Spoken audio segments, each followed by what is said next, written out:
Welcome to Module 5, and this section is going to be about how to run a good discussion.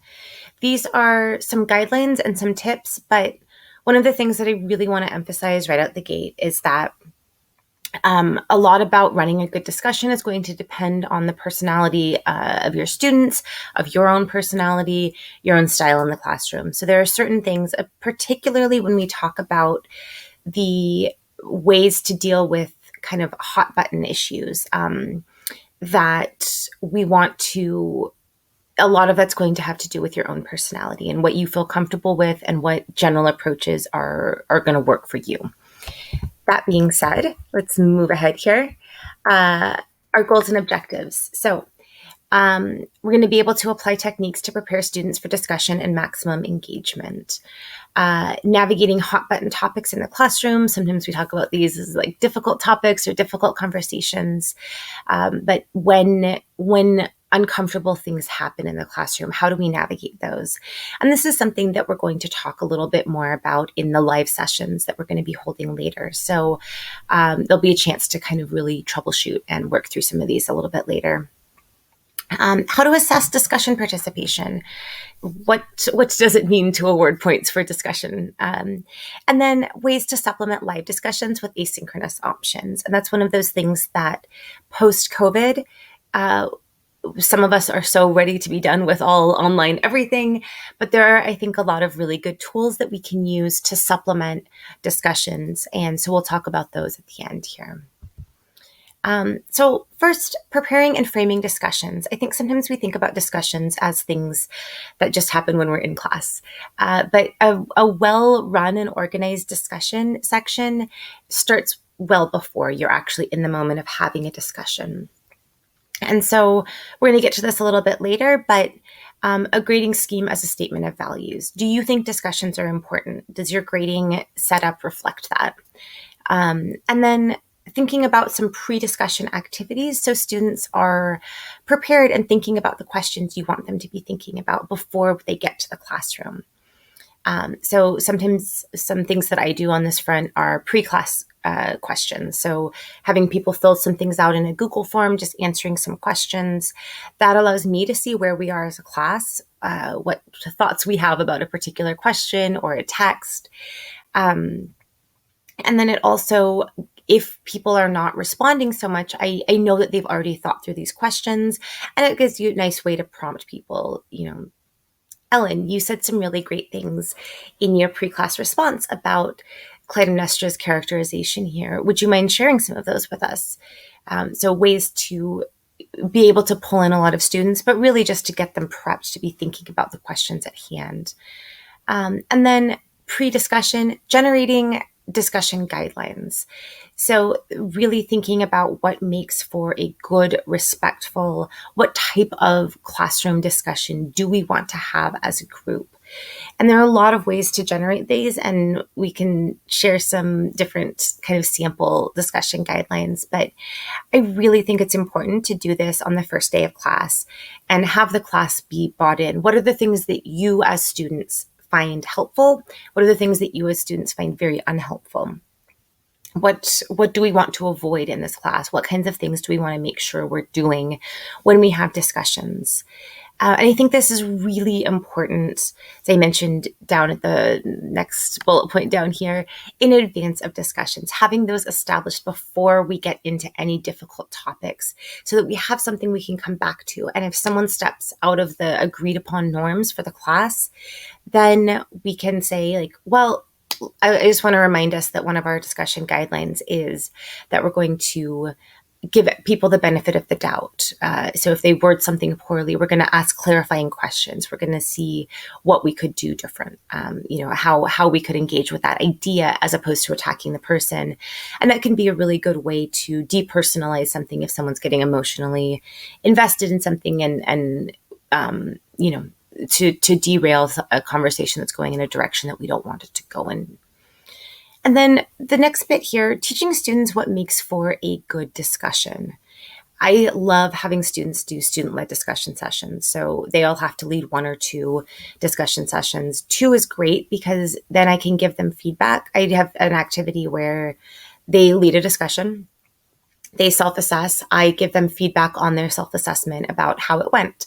And the responses that I get are amazing. Students talking about, I didn't really think about what would make for a good question that would get people engaged, but then I noticed that this kind of question really didn't work. So then they do a second discussion later in the semester, if that's something that your schedule can accommodate with a number of students. But a second discussion later where they can build on that. And having some time and some points and some student and instructor energy devoted to good discussions, I think really establishes that this is something that is important to you.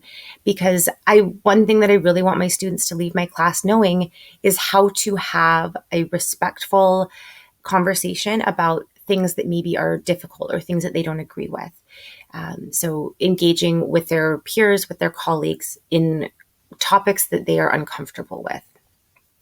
And I would say another element there, what topics are and should be available for debate. I think there's a lot of talk about, what free speech means, academic freedom means, and establishing some norms about just because maybe we can discuss this topic, should we? What are the implications of bringing certain kind of toxic or vile ideas into the classroom for debate?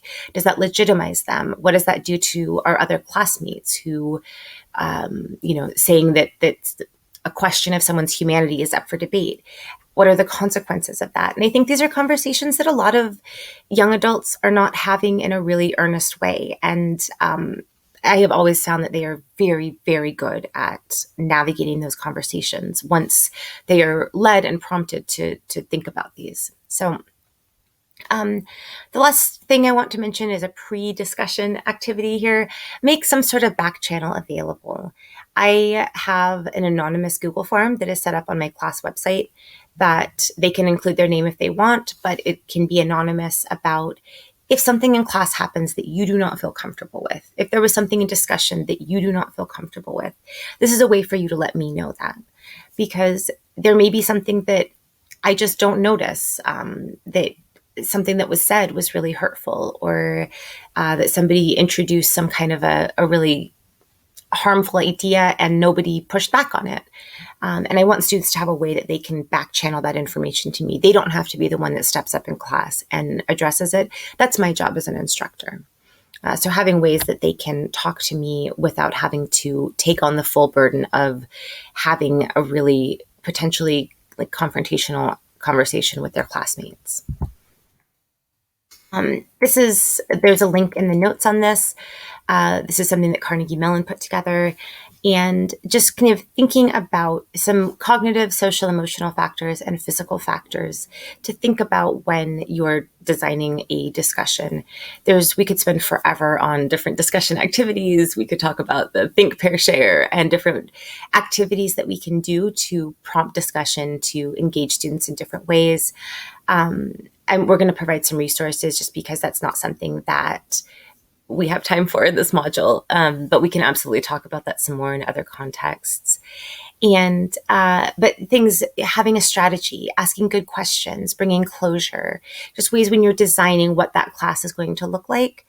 Not having, I think sometimes we think about we know how to discuss ideas. We're just going to get out there and we're going to talk about the text. And a good discussion really has more planning than that goes into it. What is our end goal? Where do we want students to get? How are we going to manage the time so we get to that end point instead of really getting stuck on step one of some sort of a developing idea that we're working on here? So I would encourage us to add a little bit more structure when we're thinking about discussions. And then when we think about the social and emotional factors, right? Encouraging participation, making it count. We're going to get to these in a later slide. Demonstrating relevance. Why do you think it's important for students to participate in discussion? A lot of students don't feel comfortable in debates. They can be kind of a confrontational atmosphere. Why is it important to you that students are doing these activities, and making that clear and transparent to the students? And then just some things like physical factors. Sometimes we don't think about this a lot, but if your classroom is one that you can rearrange, having students in different physical spaces, particularly, making sure that if students have any kind of disabilities, things that are limiting them, we want to make sure we're thoughtful about that. But rearranging the class so that students are in smaller groups, students are facing each other, as opposed to having students, putting students with different students instead of them sitting in the same place they always sit and just saying, find a partner near you.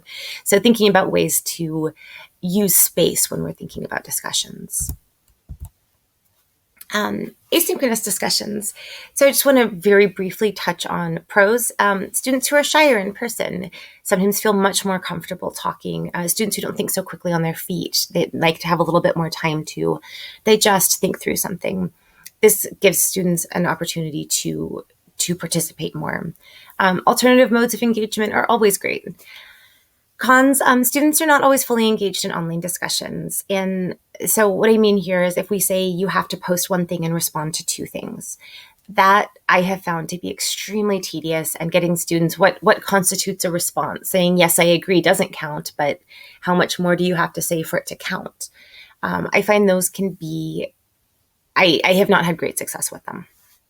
And so something that I am thinking about here is having options, right? We can have a side, a chat, a Slack, a Discord, something like that going that is out on the side. We can be doing it during class. Students can be responding to things as we are in class.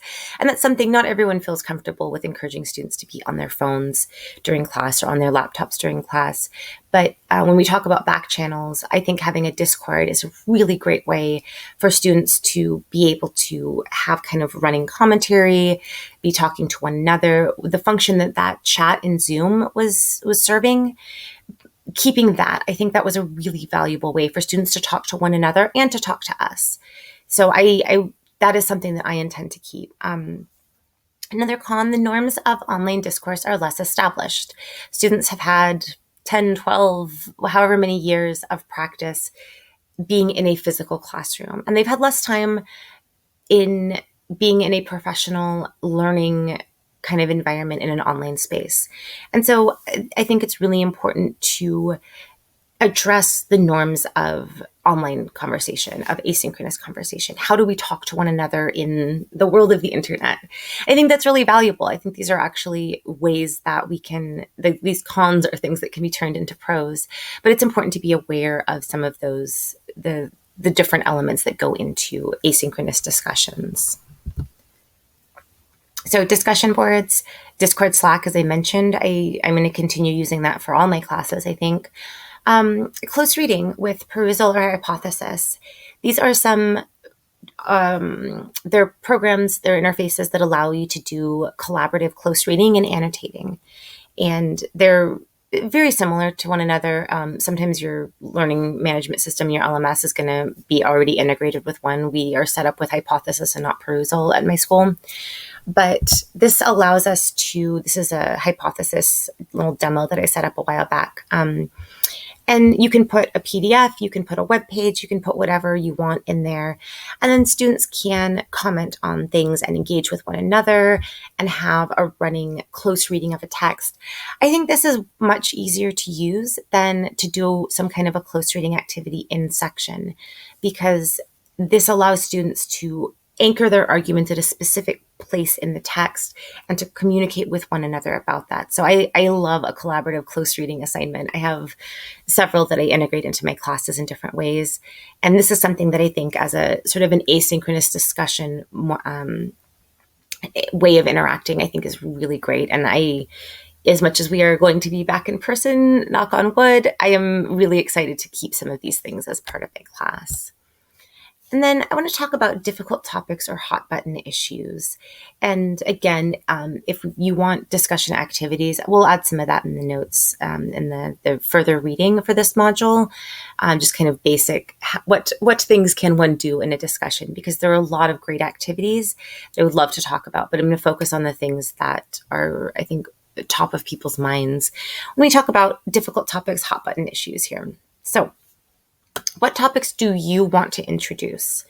If I am teaching a class on race and ethnicity in the ancient and modern world, I'm going to have to talk about race science. I'm going to have to talk about eugenics. So those are the topics that I want to introduce. I can prepare for them, I can structure them, and they give me the opportunity to control how these topics are introduced and how we engage with them. what topics might come up unexpectedly. It's great to think through. I wasn't planning for us to talk about X, but I could see how a student would bring this up in a question. Let's be ready for that. What are you personally in a position to do in a hot moment? There are things that as a white woman I can do that a woman of color can't do. There are things that a white man can do that I can't do, right? Just in terms of how we move through the world and through the classroom. So thinking about what are you emotionally comfortable doing? What is your employment safe with you doing? The amount that you can push back on certain topics and certain students and ideas is going to vary based on who you are. So thinking about that, assessing what do you feel comfortable doing? How are you with confrontation? There are a lot of different ways that you can address kind of one of these hot moments, and thinking about what works for you. What do you feel comfortable doing? You need to be taking care of yourself as well as your students.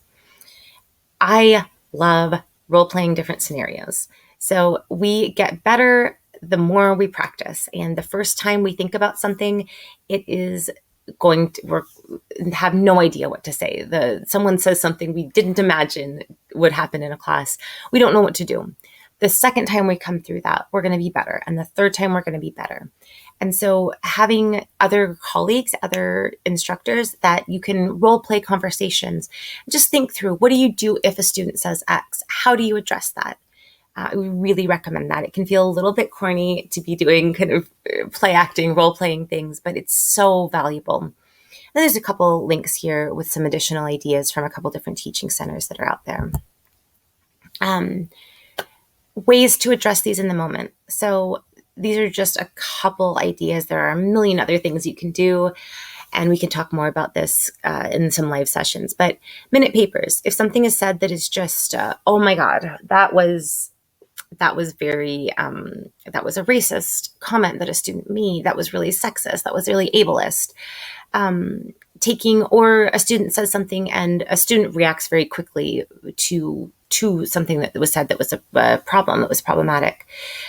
Taking a chance, like just giving everyone a chance to let that kind of temperature and that emotion settle down a little bit. So a great way is using minute papers. We're just going to time out, stop. We're going to take a minute and we're going to process this. We're going to write our thoughts. And then students can turn those in. Students can just process them for themselves. You can do this with an out-of-class journal assignment, but just giving students a minute to process without things getting any more escalated. Returning to the discussion guidelines I mentioned in the beginning, having those there in advance. So it's not an attack on a student to say, hang on, I just want to remind us that we agreed that we are not going to question the humanity or whether certain people belong in certain settings. So I just want to remind us that I think that comment sort of does that, and I'd like us to reroute. Asking clarifying questions. Students have by and large not had the opportunity to learn to talk about topics that they might read things about online. The classroom is a valuable place that you can teach them how to be thoughtful about their word choices, right? So asking clarifying questions. It sounds like you mean this. Do you mean that? Are you suggesting this? Ways to clarify and make sure that you are giving them the most charitable reading. Pause and return to the hot moment later. Sometimes it is perfectly acceptable to say, I want us to set this to the side. We're going to come back to this. We're going to address this. I'm going to ask you to do a journal reflection on what just happened. We're going to come back to this in a later class. That gives you a chance to think about how you want to address things. It's perfectly acceptable to do that. Acknowledge that something happened, that, this comment was hurtful. And so I would like us to just put this to the side for a moment. We're going to change directions in class, and we will come back to this in a later section. But do make sure if you say we're coming back to it, that you are in fact coming back to it. And then the last one I want us to think about is this a teachable moment? Not every moment is a teachable moment. Some comments, some moments are a nope, that is unacceptable. We don't do that in this classroom. Maybe we shouldn't do this anywhere in the world, right? So there are some things that are a direct attack on other students in the classroom, on identities, things like that. Those are moments where I think we all have to think through where exactly that line is in our classroom and how we're going to address it. But there are things that I think we can discuss that are up for debate. There are things that are not up for debate in my classroom. And I explain to students why that is. It's not because I'm afraid of debate or I don't like free speech. It's because we are not going to harm other students in this class just for the sake of playing devil's advocate. And I address that before we have any issues that are going to come up in class. So a teachable moment for one student does not come at the expense of the safety and the emotional well-being of my other students. I can talk to that student in office hours. We can have a great conversation and dig into why this is a problem, but we are not going to have debates about certain topics in the classroom where I am now suggesting to all of my students that elements about them are up for debate. And then last thing, I know this is kind of shifting gears very abruptly, but we could talk about these forever. Assessing discussion. So I talked a little bit about formative feedback, giving them feedback along the way. I love to have a student, a prompted self-assessment, having them think about what are you doing well in discussion? How do you feel you are doing? What could you do better? And that can take the form of a form that students fill out. It can be reflective assignments. And then thinking about quantity versus quality. It's very hard to have a really cut and dry objective way to assess participation. But having something where I check off when a student talks in class, I don't love that as an approach. I want students to know that I value the quality more than the quantity. Saying 10 things in class is not better than one really thoughtful, nuanced kind of comment that they're adding. And so, and this comes in, I'm someone who talks a lot, as you may have noticed. Students like me who can dominate discussion, I don't want to reward that kind of dominating discussion at the expense of other students. I want to have students be thoughtful about what am I contributing? Does my voice need to be heard on all of these comments? There's a technique of step up, step back. We're asking people to assess, are you quieter? And can I ask you to step up and be more of a voice in conversations? Or are you someone who talks all the time, which is me? Do you need to step back and not contribute your voice at every available opportunity? Again, the time spent on how do we have a good discussion, those kinds of meta conversations, emphasize what you value, as do the points. So having rubrics, having different ways, but having discrete assignments or point earning opportunities where you are assessing discussion, I think is really important. And there are a bunch of different forms this can take, but I think it is really important to think about what you are communicating to your students that you value and what you are training them to do. And so giving them that kind of formative feedback and discussion emphasizes and teaches the skills of having good discussions out in the world, which I think is super important. We have a collaborative building discussion guidelines activity that you can do. And this is something that will build right into our live Zoom workshop sessions that we're going to be doing later. So productive, respectful, accessible discussions. I encourage you to jump in there. And there's an optional bonus reflection if you want to get involved in the Discord and think about your best and worst discussion sections, either as a teacher or as a student. What made it so good specifically? What about it? Try and really dissect and kind of do a autopsy of what made it so great. And then for the worst discussion, what would you change if you had that same situation again? There are some moments where something happened in the classroom. I don't think I handled it that well. Without disclosing things that you are not legally or ethically able to do. If you want to share some of these things, and I really think kind of that role playing, that troubleshooting, how could this have been handled differently, prepares us to do it better in the future. So I look forward to seeing what everybody has to say in the Discord.